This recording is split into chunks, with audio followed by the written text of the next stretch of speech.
Hi, so I thought today we could discuss antique jewellery and buying at auction. A couple of people have commented on a bracelet I tend to wear, which is an old Albert chain which I bought at auction in my 20s actually. I've had it a very long time.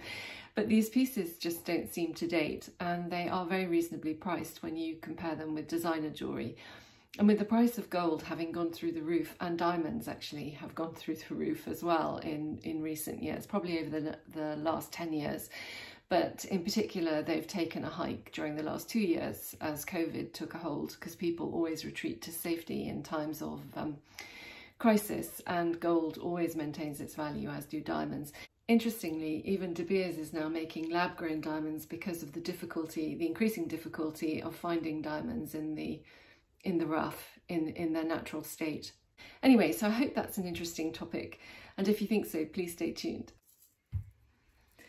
So I have a new ring light which seems to be reflecting in my glasses quite badly, so I'm not sure which is better, to have a darker environment and no glare in my glasses, or have the glare in my glasses. So please be patient if it does start to reflect. I'm sorry, I hope it's not uncomfortable to watch.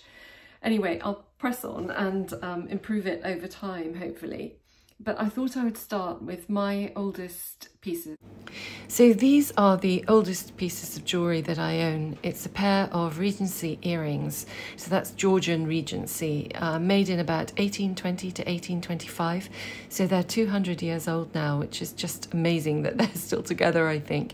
And they're in 22 karat gold, which is why they're so richly yellow.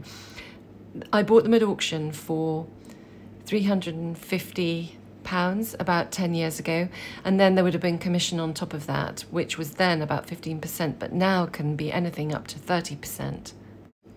So here they are being worn.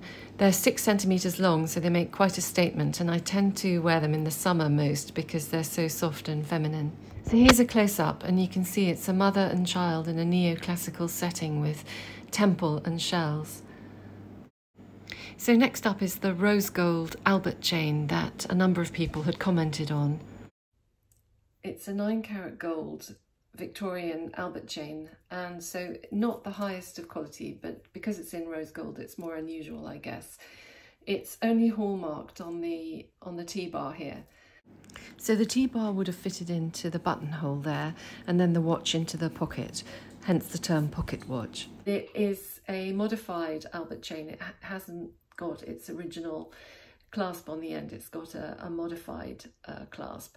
It must be a new addition, although not that new. I think it is fairly old adjustment, and I bought this many years ago, in my 20s actually.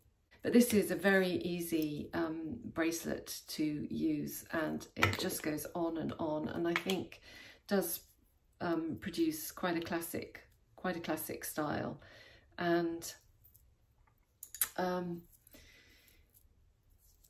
I think does make quite an effective statement. Anyway, so this is 9 karat gold, and dates from, I don't know, the 1880s, 1890s, something like that.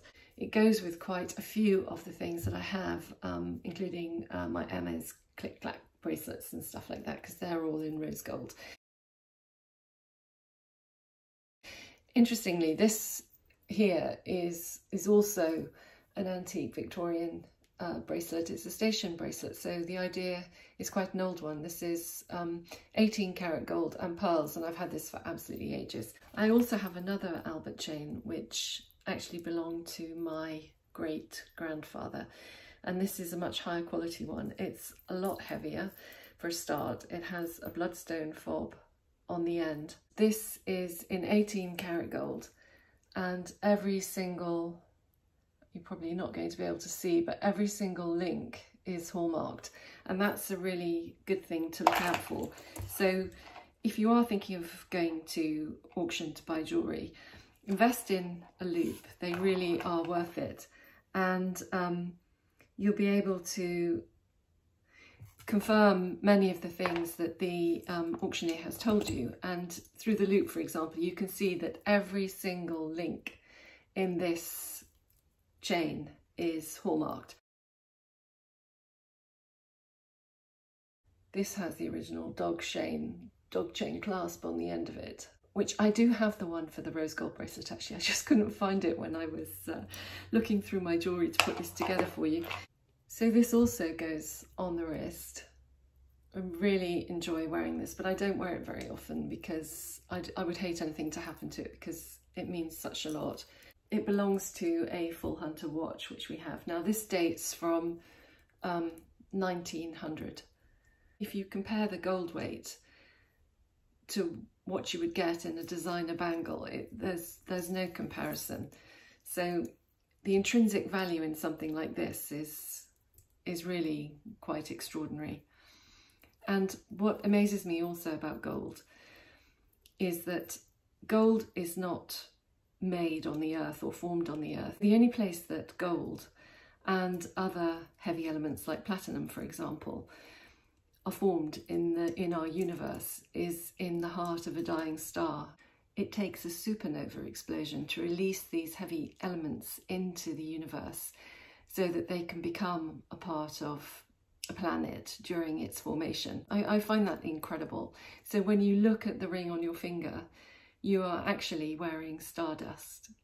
I find that absolutely phenomenal, that these atoms were forged in the heart of a dying star, and not just a regular star. It had to be one of the most massive in the galaxy to produce these heavy elements, which is why it takes a supernova explosion to produce the atoms responsible for the elements that only they get hot enough to fuse, to create the fusion of hydrogen and helium and so on to carbon and so on, to produce these incredibly complex, rare and valuable heavy elements.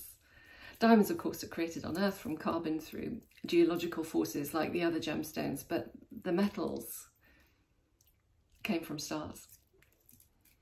So the next Victorian piece I'd like to mention is this beautiful piece. And this belonged to my great-grandmother. I think it's an engagement ring. It's a 5-stone ring. And since I don't wear it very often because it's fragile, I keep it in a safety deposit box at the bank. So this is the lady it belonged to, my great-grandma. I don't know if it was her engagement ring. As you see in the photo, you can't see her hands. And it's certainly not a unique design because I found another very similar online. This is almost identical. This has beautiful old mine-cut diamonds with tiny rose-cut spaces in between them, and the gallery is perfect. So they're more valuable when the original setting is all still in place and that it has no repairs or anything like that. And because over time the shank gets quite thin, and because it has no repairs and I want to keep it that way, I don't tend to wear it very often, only for special occasions. So I just spoke with my mother, and she said that although my great-grandmother bequeathed this ring to me, she thinks it came from her mother, so my great-great-grandmother. So that's my Victorian jewellery. I don't have any Edwardian jewellery as such, but I do have a ring that was bought for me by my husband for our 20th anniversary. It's a trilogy in diamonds, and these are Edwardian diamonds. These are old European cut diamonds, and they are all cut by hand and becoming increasingly sought after and popular. If you want to wear old diamonds, it's sometimes best to have them reset. This setting dates from the late 1940s, so that we know that the stones are secure in their setting, because it would be awful to lose one. They're so beautiful. I then went into some depth about what makes an old cut European diamond an old cut European diamond. If you'd like to know more about different cuts of diamonds, I could do a different video on this. Just let me know in the comments below.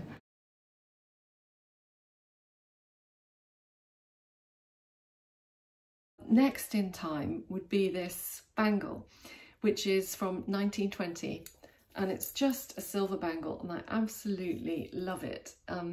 Look at those lines, how clean they are. I think it almost looks ultra modern. And these, you know, you can pick up for a song, and they carry so much history with them, and they're, you know, they're quite weighty. I think they are such fun. In fact, I'll keep that on. And I love to think that you know, this was manufactured just after the First World War, and it's still going strong. It's got a few dents, but it is fantastic. It's in fantastic condition, and it's got its silver marks, and yeah, I really enjoy it. So then from the 1920s we move on to Art Deco.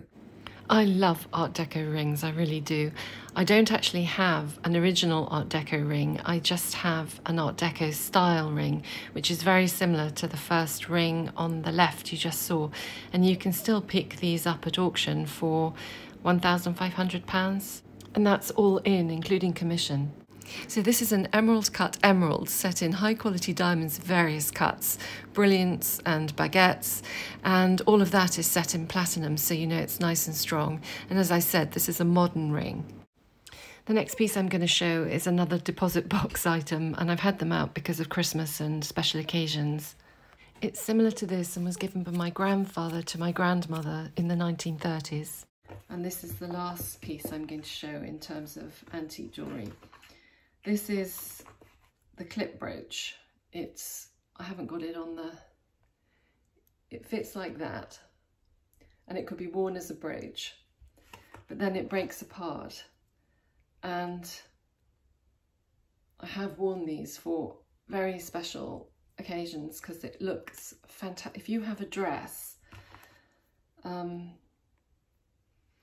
if you have a ball gown, strapless or whatever, and you clip these onto the top. They were actually to be clipped onto lapel, to jacket lapels, but they are very beautiful, and I'm very lucky to have this. They are absolutely symmetrical, and they were probably made in the late 20s, early 30s. And again, these are old cut, hand cut diamonds in a variety of different cuts.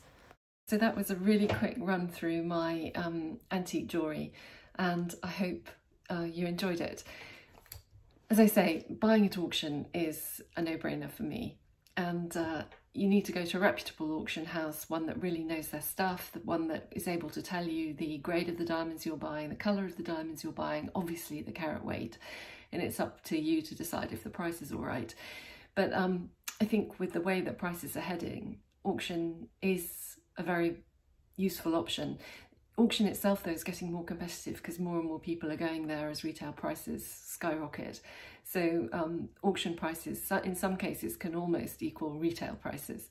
But anyway, very good luck shopping, and would love to hear about your antique jewellery, or if you manage to snag any lovely pieces at auction. Be very interested to hear about it. So good luck shopping, and I'll see you very soon in my next video. So until then, take great care. Bye.